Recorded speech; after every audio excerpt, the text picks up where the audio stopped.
Okay, you can go first. Okay. All right. So I'll go ahead and go first. Well, I am Abigail Stone. I go by Abby. I was born in Jackson, Mississippi, but I've lived in just about every state in the South. I came from a family where my dad was a preacher, and he was more of an in-state missionary. He did do some overseas before I was born, but more of an in-state missionary. And so he would go to struggling congregations, work with them, get them up on their feet, and then go to the next one. So I did a lot of moving around. And so always been in the Church of Christ all my life. And I claim Georgia as my home, though Savannah, Georgia. If people ask me where I'm from, I usually claim that area as my home. Yeah, she's been in Arkansas longer. And so anyway, so I'm a wife. Michael and I have been married for, in a couple of weeks, it'll be 21 years. I am an assistant principal. We have twins, a boy and a girl, and there's a story behind that. April knows that story of my prayer, and I would like to mention that somewhere in this message time if we have.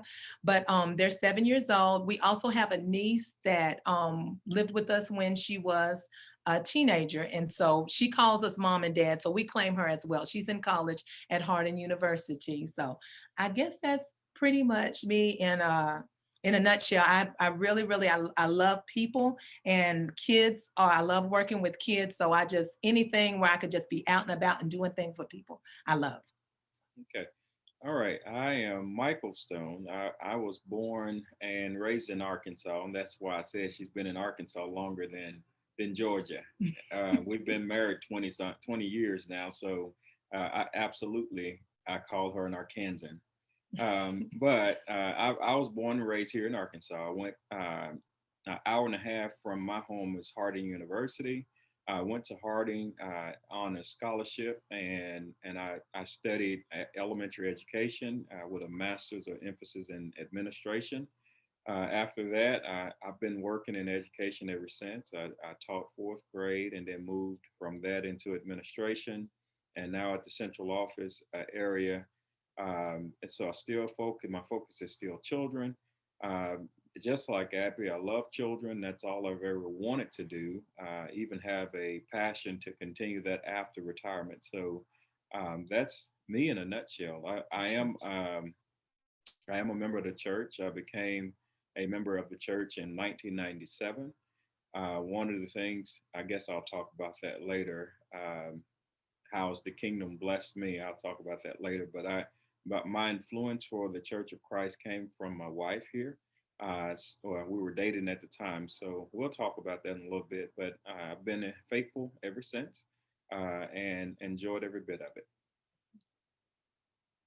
Okay, I can already tell this is going to be so good. Yes.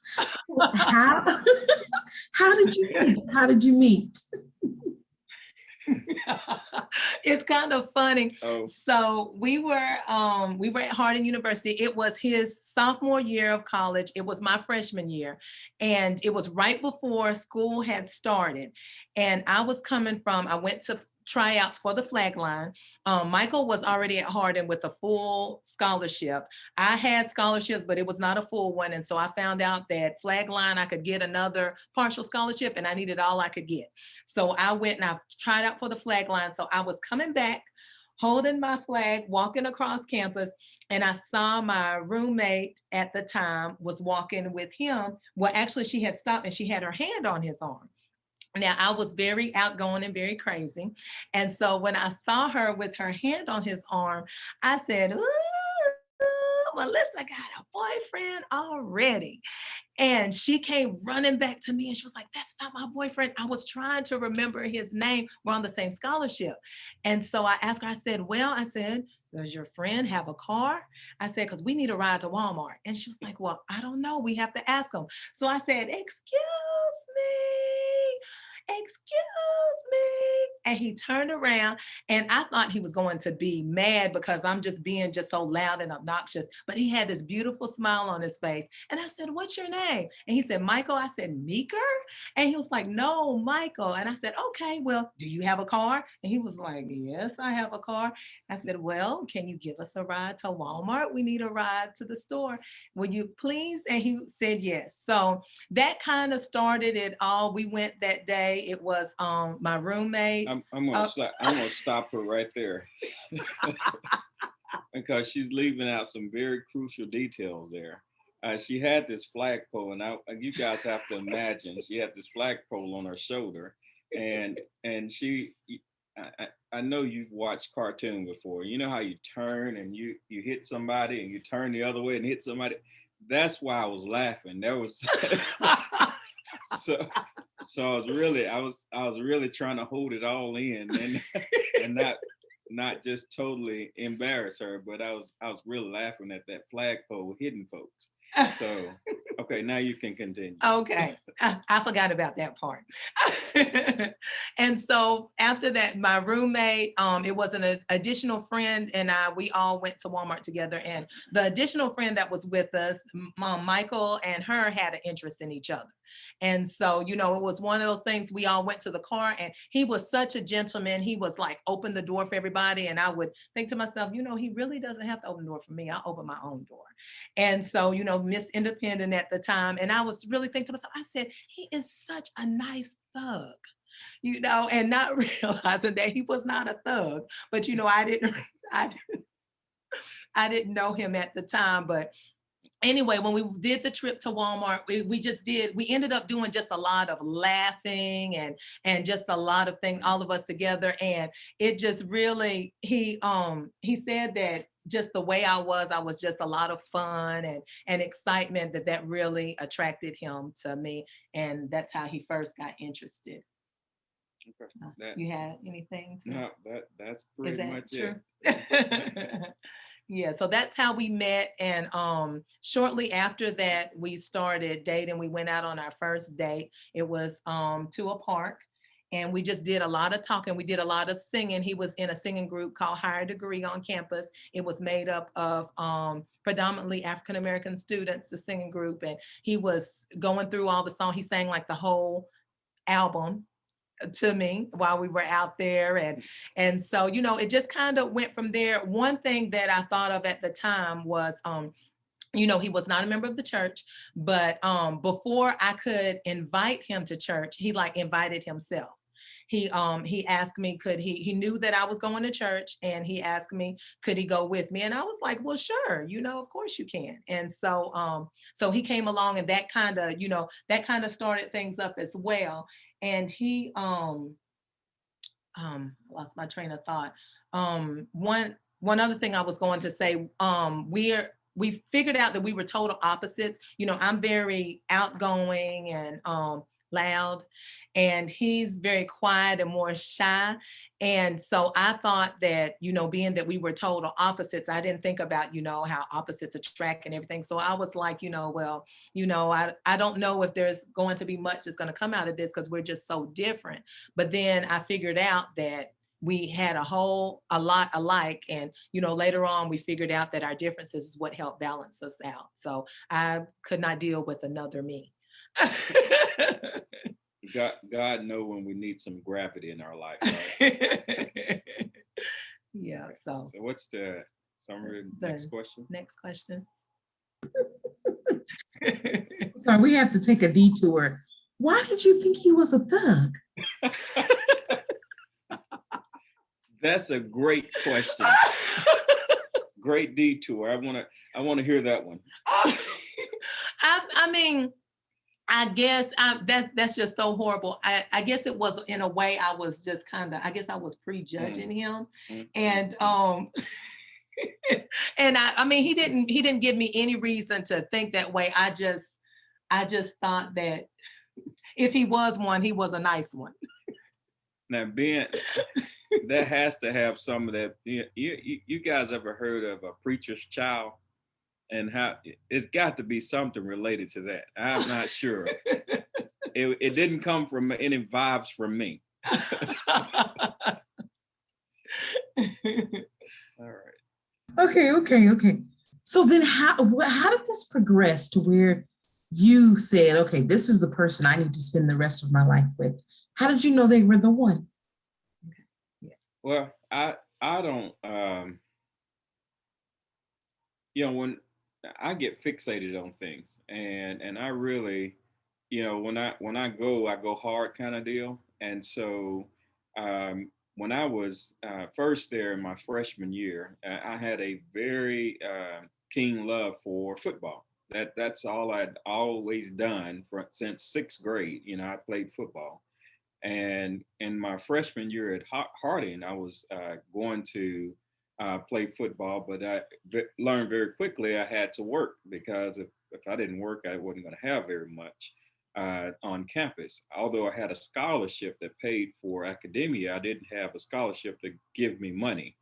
That car that she's talking about, I had to purchase myself.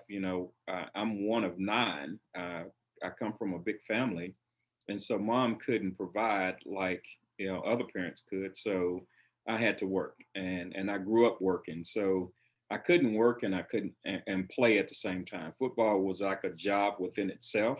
All the workouts, all the going to practices and things like that. So coming in late and all of that was not going to work. So the coach kind of indicated that. So in my sophomore year, I made a decision that, hey, football is not for me. I'm gonna have to find something else to do with my time. So happened that's when I ran into or bumped into or accidentally met Abby. And so once I got an interest, of course I go hard. I said, well, this looked like a person that I can, relate to and have fun with. So after some time, now we dated for a little 4 years. 3 years, 9 months. See, she's detailed on that. 3 years, 9 months. and so, within that time frame, we've been that long. So I figured, hey, this is probably the person that I'm going to marry. So that's when I knew that this person can change my life in a good way, and I just fixated on her, and that's where I went with it.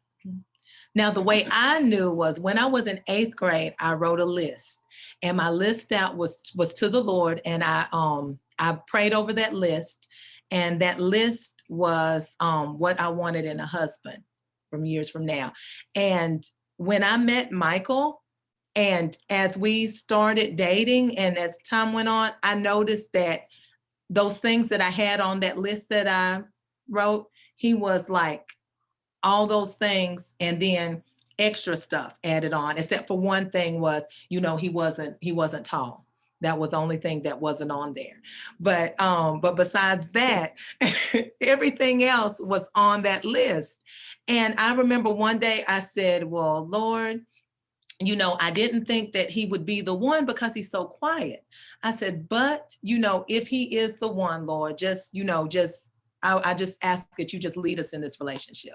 And I could just tell that the Lord was doing that he just really did. Cause we just had so much in common, even when he told me that his major in school was elementary ed. And I was thinking to myself, come on now, you don't have to make up something just to get me to date you. Okay. We could do different majors because everything, our interests were all the same. And I was like, I said, just something just isn't right about this. And I remember when I figured out that he was the one, I remember calling my mom and telling her, Mommy, he's the one.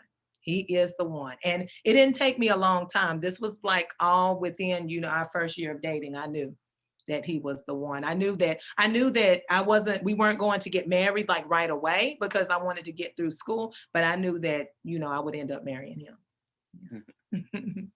Wow. Okay, so you were a sophomore and you called your mother and said, he's the one. What did your mother say? She, when I told her, she trusted what I said. She trusted what I said. And, her main thing was, She said, make sure that, it's God first, make sure it's God first. And, it was always, they didn't want me to ever be on equally yoked, and so, just trying to make sure that, God is first, that Michael becomes in the church, just all those things. She just kind of poured into me, with just, that mama, that deep advice of, of how things should be, and what you need to do, because you want your life to be blessed and you want God to be able to bless your marriage whenever you get to that point. But she trusted what I said. Okay, so tell us about the process of Brother Michael not being a member of the church to becoming a member of the church. And like, how did that happen? What did you do? And what advice do you have for those of us who are dating outside the church? Well, let me attack that one, because one of the things that I said earlier, that I was working, and I was working at that time about 3 on-campus jobs, just trying to, of course, pay for that car and keep gas in it and do whatever. So um, I would ask her to stay at work with me. It was on a Wednesday, I would ask her to stay. On a Sunday, I would ask her to stay. But a lot of times, she would just say, "No, I've got to go to church. I've got to go here." And of course, I didn't understand that. I was coming from a whole different background, a religious background, and so I've always been, raised in a religious background, but I didn't get what she was doing. And so as she kept telling me, "I've got to go to church, I've got to go to church," that example inspired me.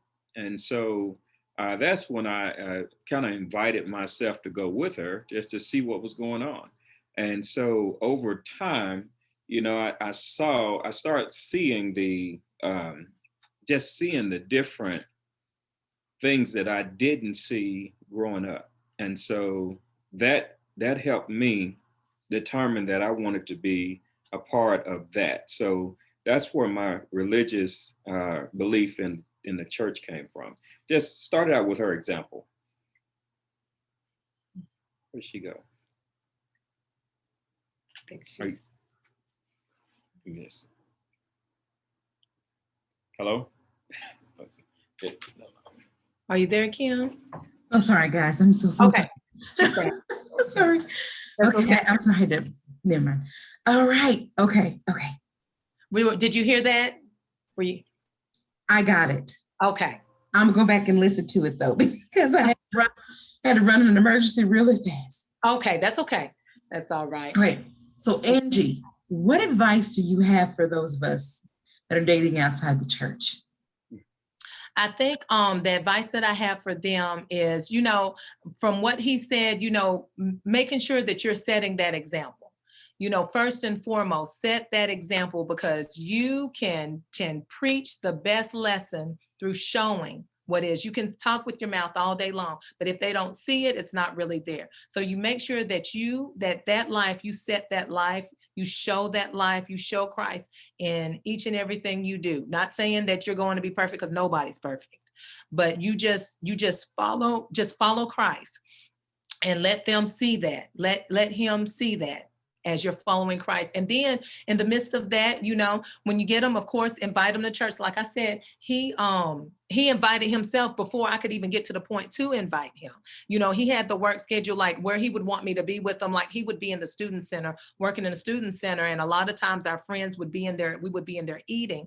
And friends, they would stick around and he would still be there and they'll be talking to him and stuff. And he wanted me to stay too, but I went ahead and I would go. And, but you invite them to go to church with you. And then you have those conversations and just be real open with the conversation, because, it may be that you've been raised one way and they've been raised another, and just have those courageous conversations, talk back and forth, take time and open up the Bible and let the word speak along with it. And also don't ever look away from having someone else to speak also. I had another friend that was really close. She was like a big sister to Michael and ended up like a big sister to me. And she put in her 2 and 3 cents as well. And there was other people that said things too. So always invite others that could motivate and can speak it too, even if it's not just coming from you. And when you let God can prick their hearts and open up things that more than we can even imagine. And I never felt like someone beat me over the head with the Bible. I mean, it was really the example that was set. I would ditto that if you guys would set the proper example, then God will open up the doors and open up the avenues where the understanding comes, and that decision will be made. That is so good. Thank you all for sharing that, because yeah, I think many of us are going to have the experience of dating outside the church. Mm-hmm. And I love the way your mother said, keep God first, Mm-hmm. and think about wanting to make sure that you have a relationship in which you're equally yoked, Mm-hmm. which God can bless what it is that you're doing. That's beautiful. That is beautiful. Thank you. More advice around that? Around the equally yoked. Mm-hmm. Or and dating outside the church? Mm-hmm. Yeah. Any, dating Okay. outside the church. I wouldn't say. I think God opened up opportunities. See, Mm-hmm. I was outside the church, and I don't think I would have been blessed if she dated within the church, if that makes sense. She in my opinion, took a chance on me, and through her example, I was able to see the truth. And so, dating outside the church, in my opinion, is not always bad because I was outside the church. Mm-hmm. So that led me to Christ. So again, I don't think you should beat anybody over the head with the Bible or the scriptures and things like that. But I think you should. I think you should really influence them through the examples that he set. So my advice would be, if there's someone out there that's really someone that you can influence, that you want to take that chance with, I would say go for it. My allergies killing me. That's so good. I love how you said, if she hadn't dated outside the church, I wouldn't have been blessed. That's so good. Mm. So, Angie, how did you know? Excuse me, Abby. That's all right. Who you were talking to. I don't know what that's about. Abby, how did you feel safe enough? Mm-hmm. Someone outside the church.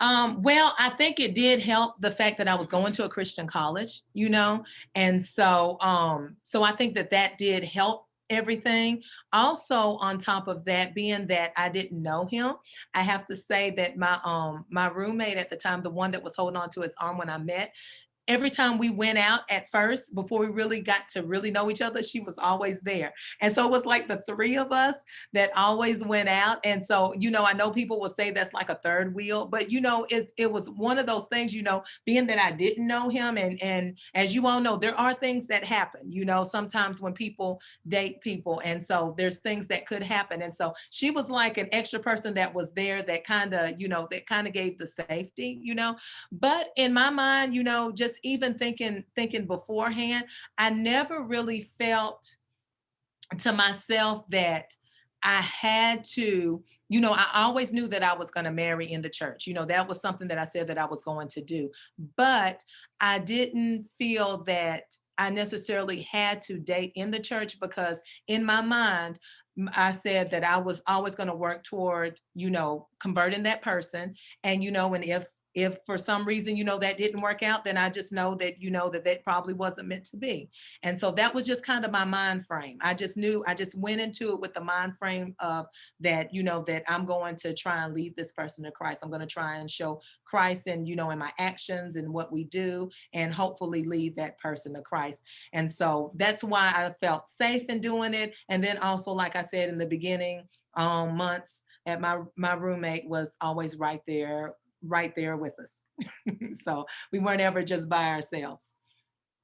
Okay, so I'm going to pivot just a little bit, and add another side to this, because I'm a twin to a female. So I've got a twin sister, and so we always, she had to, and she didn't know this, but I had to take her home to meet my twin. So before I can make a decision about, whether or not she was going to be the forever for me, my twin wanted to meet her. And so that, she gives me blessings to say, okay, she's okay. I like her kind of deal. And vice versa with my twin sister. If there's something, that's probably why she's not married today, but I hope that's not, but but that, that's another part of that. And then on the religious side of that, I had to talk with my mom, because I grew up Baptist, and so I talked to my mom, and I would talk to her about what I was learning and what I learned about the church and things like that. And it was an easy transition. I guess I was seeking her blessing to do something different, but her response to me was, whatever makes you closer to God. And so that was I guess a weight kind of lifted off my shoulders, just to know that my mom was okay with whatever I decided. So in turn, I've been trying to convert them, my family, to Christianity as well, because that's the right thing to do. So so there's another side to that. So when you're dating outside the church, just know too that whatever religious affiliation that they are, they're going to have something to deal with on that side as well. That's good. That's good. So, how have you dealt with, and I know it's been many years, but how have you dealt with basically transitioning away from the Baptist church into being Church of Christ when your family's Baptist and your friends and church members from the Baptist church? How did you do that? And then how did you support one another in that transition? It really wasn't hard for me. I mean, when I fixate on things, it's the transition. Once I got past my mom, it was all, I was all in. So I've been teaching, I've been singing, I've been doing all kinds of things in the church, and there hadn't been any issues with that, on my mother's end or anything like that. If they invite me to a service or something like that, guess what I'm going to do? I'm going to go. But if I invite them to a service, they come.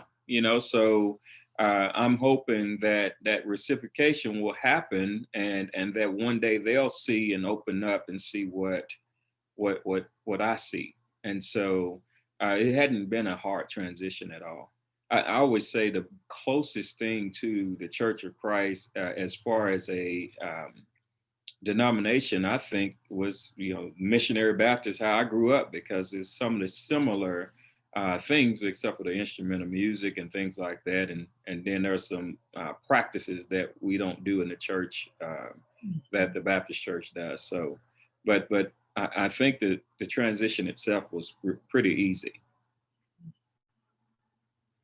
And the support from her side has just been overwhelming. I mean, there's I've taken her to back home to church, and she sat through, and I showed her things that we've done. I think it's important to learn where I come from too. So, and she's done that. So, and I think also on top of that, like I said, my dad is he preached in the Church of Christ for 50 years, and he's retired now, and my mom and dad, how they treat his mom, they always treat his mom with just, how she's like a superwoman. And they always talk about how she raised her 9 kids and did such a good job with those kids. And so she always, when she comes around them as well, she feels comfortable. she always feel comfortable because they're always singing her praises. Oh, you've done such a good job. You are magnificent. You are this and that. And so I'm just hoping that, that one, so that makes her where she's open, that if, she's invited to something, she doesn't feel leery about coming, because she feels comfortable, and she doesn't feel that we feel that we're up here and you're down here because, we're not in the same religion or anything like that. So I'm just praying that, having that type of attitude and love shown towards her, that, that she will come over, and his other siblings and family members as well at some point. We just keep praying about it, and just making sure that we're showing love and an example. That is so beautiful. Okay, we're going to take another detour. Okay. I too am a twin, and that twinship is real tight. So how did you make the transition from being the twin to being married, away from your twin, and not being able to do the twin things? Who say I can't do the twin thing? Okay. When I had never been apart from my twin sister ever until we went to college. And so, and of course, we grew up, we didn't have a whole lot. So we followed the money. Wherever the money took us as far as scholarships. I went to Harding and she went to Jackson State in Mississippi. So, look at so that was the separation there. And so I've always, there's nothing, it's not a far drive, flight, or anything that I wouldn't do to get to my twin. And so there's no separation there. Now, I do know that in a Christian marriage, my wife comes first. And so that's my first love. So that's even before the children. So so I know that through scripture. So now that keeps me level, and that keeps me focused on what has to be focused on. I'm supposed to love her like Christ loved the church. And so that's where the separation for my twin is. But there's no love lost with my twin, because it's just a drive. If I drive all night, I can get there. If I have to fly, I can get there. If I have to big bar and steal, I'm there. So not steal. I'm sorry. I take it back. Please edit that part. I will not steal. But I'll get there. So, Sister Abby, what is it like being married to a twin? I think it's really okay. I think it's really good. When I first met Michael's mom, she kind of an aside away from Michael. I don't even know if he ever knew we had this conversation, but she talked to me about the fact that, he had a twin sister. They're really close. And she knew somebody in the past who, was dating someone with a twin or married someone with a twin, and that they didn't really get along very well. And she just told me that she hoped that I'm not the type that's jealous, and would just understand, that they have this special bond and it's not anything against me. And I told her, I said, no, I totally understand that, because I said, I don't have a twin, but my brother and I are very, very close. And I said, so if the closeness that my brother and I have, I could only imagine being a twin with someone having a close. So I said, I totally understand that. And so it's never been a problem. I've always understood that they have a closeness, like they can read each other's minds almost everything. And I think it's beautiful. So I always call her my twin sister-in-law, and I'll never forget when I had my bridesmaid brunch and I announced in front of everybody, I said, now I have a twin sister. And everybody went, oh. And so, so I just look at it in that way. I just think it's a beautiful thing. So of course, I encourage it. I love it. I've never, because of his attitude, he's never, like pushed me inside and said, it's her first. He's never acted in that way. It's just always has been, what Christ says. This is what I'm trying to do, towards you, towards our family. It's just really has always been a beautiful thing. And now being a mom of twins, I see their closeness, and I totally understand that as well. Because my twins, they're a boy and a girl, and they are like this. They could be away from each other for 5 minutes and they're running, hugging each other like, where have you been all of my life? So I love that. So not only are you married to a twin, but you're mother of a twin. Tell us about, and you said that there's 7. So you were married almost 13 years, and then the twins. Tell us what that was like, transitioning from being married to having 2 babies.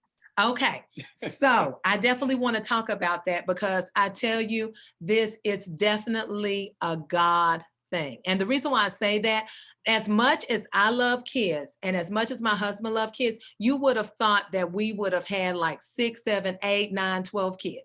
You would have expected that of us because of how much we love kids. When we got married, because we got married really young, right out of college, we decided that we were going to wait a long time to have kids. And so it ended up being 13 years. And I tell you, a lot of our friends and stuff really thought something, that I had a problem where I couldn't have kids, even though I said it was a choice. But in that meantime, we had so many kids that were a part of our life. We were house parents in a children's home, in a Christian children's home. We had kids from the age of 6. This was as newlyweds. 3. We had, that little baby. Yeah, we had the kids from the age of 3 to 17. I was 22. And we had kids from the age, and they were calling us mom and dad. We did that. And then after that, we would have kids that would come and stay with us. We were the ones that whenever our friends that had children wanted to go on a vacation for a week or so, we would keep their kids.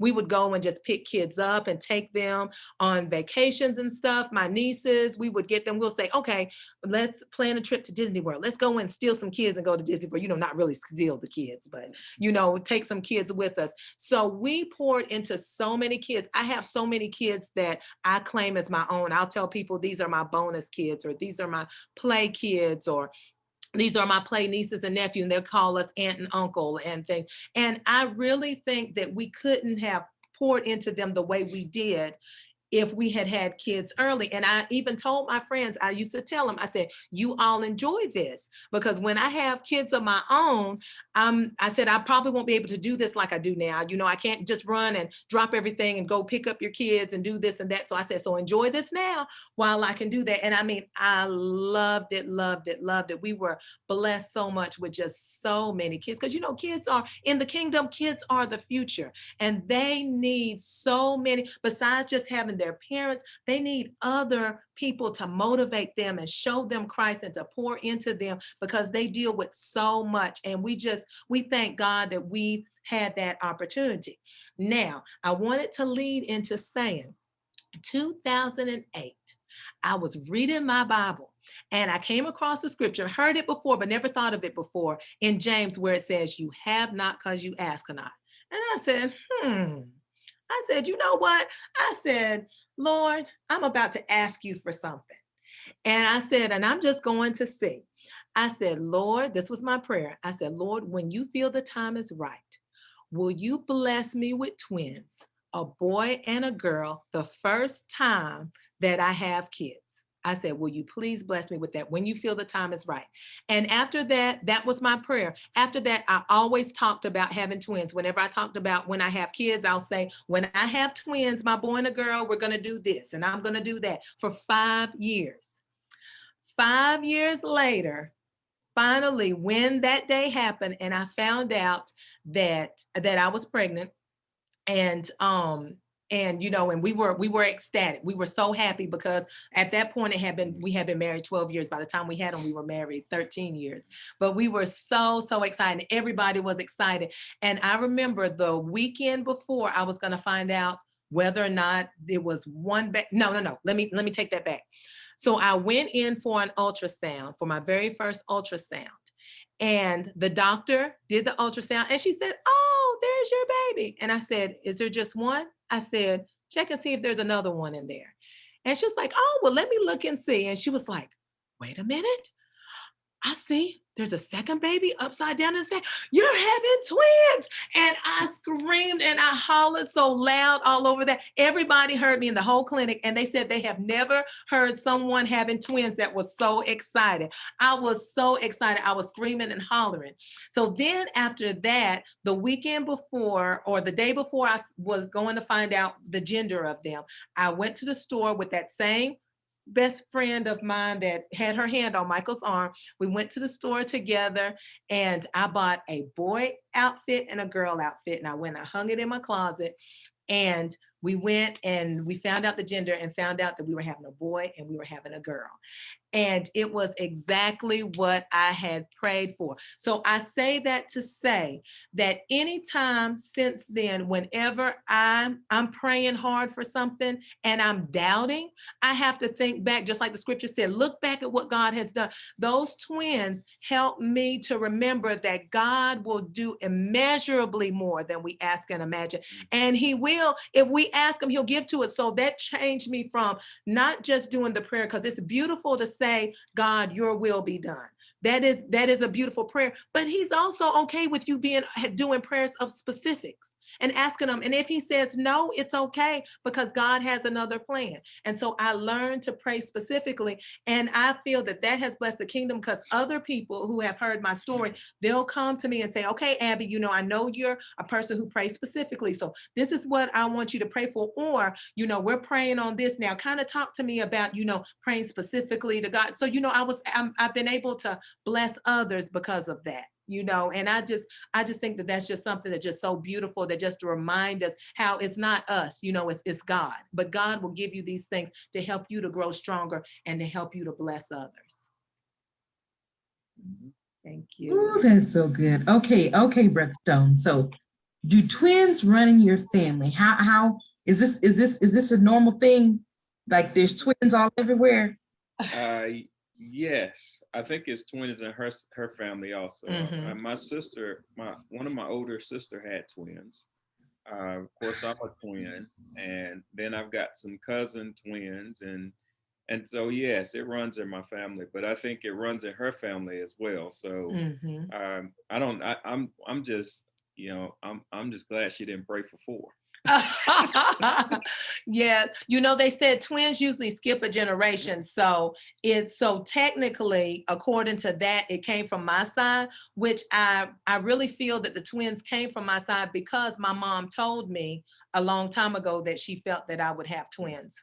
And so, and my mom, she's one of those people. She is a very strong Christian lady, but she also, some people feel she has a sixth sense. And I, of course, don't want to get into that because, people have different beliefs, and I'm not trying to say anything that sounds crazy, but she's one of those people that sometimes when she speaks things, it happens, it seems like. And so she said she had a feeling that I would have twins one day. And so, so that just kind of, my sister ended up having twins. And when she had twins, I was like, well, maybe that was my chance. She had the twins instead of me, but I said, I'm just going to pray about it. Rhonda had twins. Yeah, we had like five generations of twins, before my twins were born. And you ask about being a mom of twins. I tell you, I absolutely love it. The way they love each other.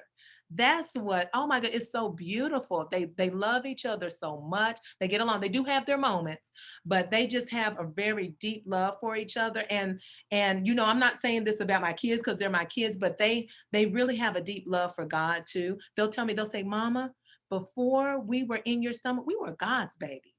And it's just they already just have a deep love for God and a deep love for the way you treat people with love and stuff. And I thank God for that. And I just pray that that innocence that they have won't be taken away, too soon or anything. Oh, that's a prayer. Amen. God's giving out blessings 2 by 2. That's all right. Yes. Okay, so talk to us about, and you've mentioned this a little bit already, but how has the kingdom of God blessed your marriage? I want to say something about that, how the kingdom of God blessed your marriage. I think it started back to when we were dating. When we were dating, we started going to a Bible study that was the dating, engaged, and married class.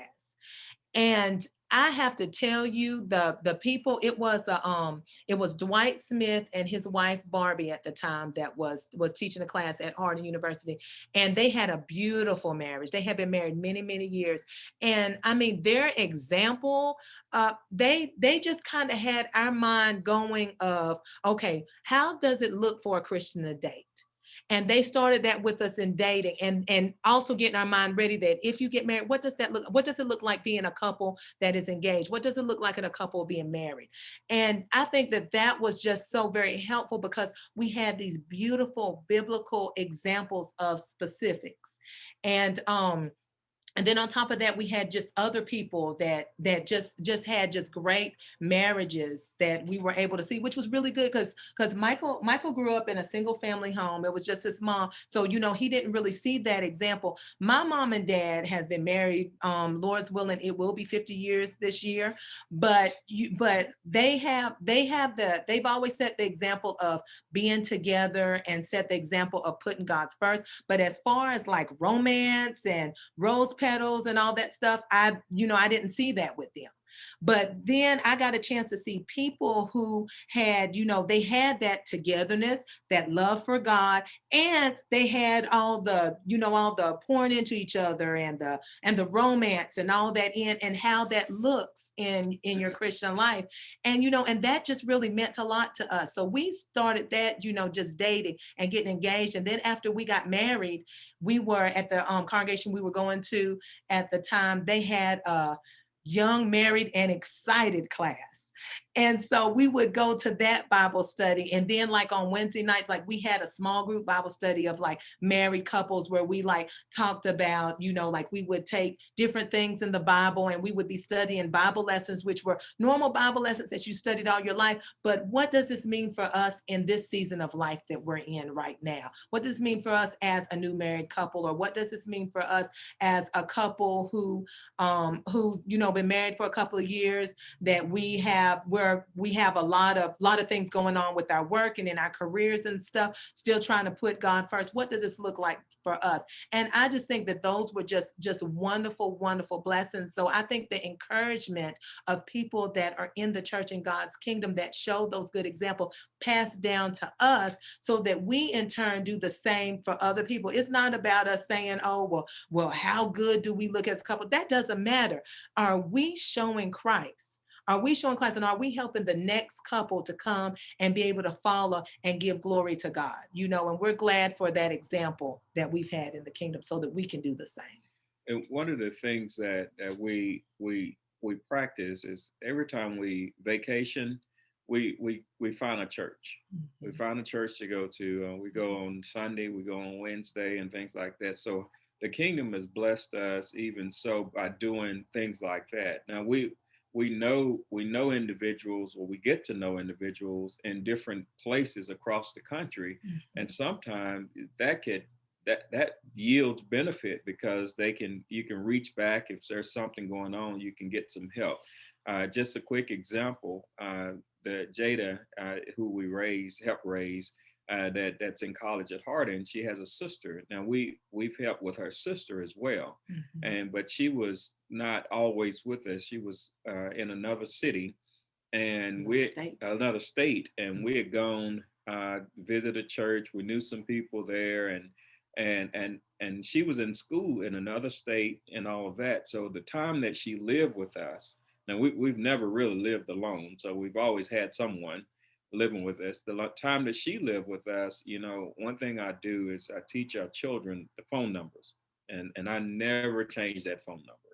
And so she needed some assistance at her school. The school couldn't get in touch with the family, a member that was in town. So she called me, and we orchestrated some help and with the church down there, and she got the help that she needed from Arkansas all the way to Georgia. So sometimes it's beneficial even in your travels to make sure you build relationships and visit churches and stay, keep your faith strong even on vacation, so that you can build some of those relationships. So the kingdom has helped in that way as well, so that you you can remain strong and strengthen what you already have learned. That is so, so good. Okay, so how has your marriage blessed the kingdom? Oh goodness. um I guess I could say one thing is, we're very active in the church. And we support each other in being active in the church. We motivate each other to be active. We support each other to be active. We give each other the space to be active in the church. And so, it's one of those things when the doors open, there's no if, ands, or buts. We give each other, we're either doing it together or, I do a lot of things with the ladies ministry, teaching ladies Bible class, benevolence, teaching children's Bible class, just, ladies days and just different things. He does a lot with the men's training, getting the technology set up in the church, song leading, teaching classes, and just, and then also going out into community and doing community work. We make sure that, that as a couple together and separately, that we motivate each other, give each other the space and support to go out and do work in the kingdom. And that's a hard question for me to answer. And I'll liken it like this. I taught school, and I'm still in education, and she is too. You never know how you influence others. And sometimes you'll never know that. You can say something, you can do something, you can set an example, and you'll never know the benefits, or what, or see the blessings that you were to somebody else. I just pray that the example that we set is one that will yield many blessings to a lot of people. And so we just kind of try, to stay plugged in, like she said, and just lead by example. Now, not that we're intentionally trying to do that. We're just trying to live our life for God. That's it. And so, but hopefully, what we do and how we behave is something that shows God through how we live. Amen. I love that. You never know the ripple effect of what will happen, or how, the planting of a seed will just produce this fruit. Then that's the way the kingdom is. So I thank you all so, so much for even blessing us here. I think that, what you all have shared is going to bless people that you may never meet. So thank you so, so much. Okay, so the last question is, what advice do you have for single Christians that desire to be married?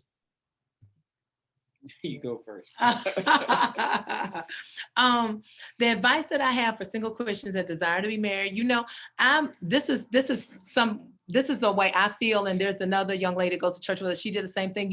Like I did, I made a list. I made a list of what I wanted in a Christian spouse. Make your list.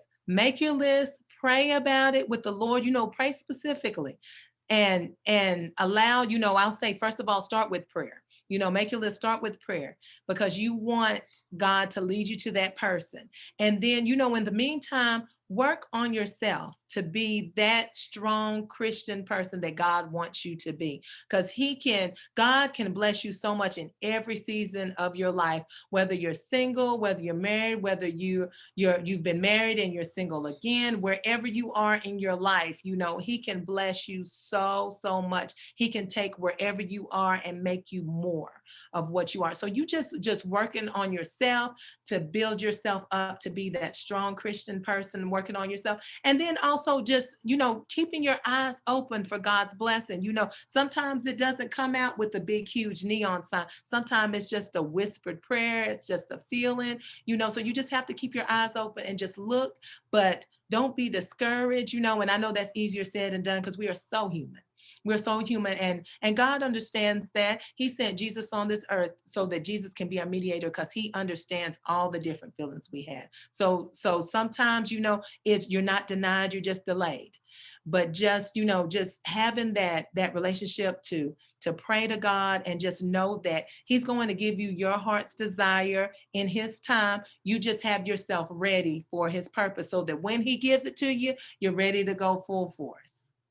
And I can't say very much more than that. Just keep everything centered around God.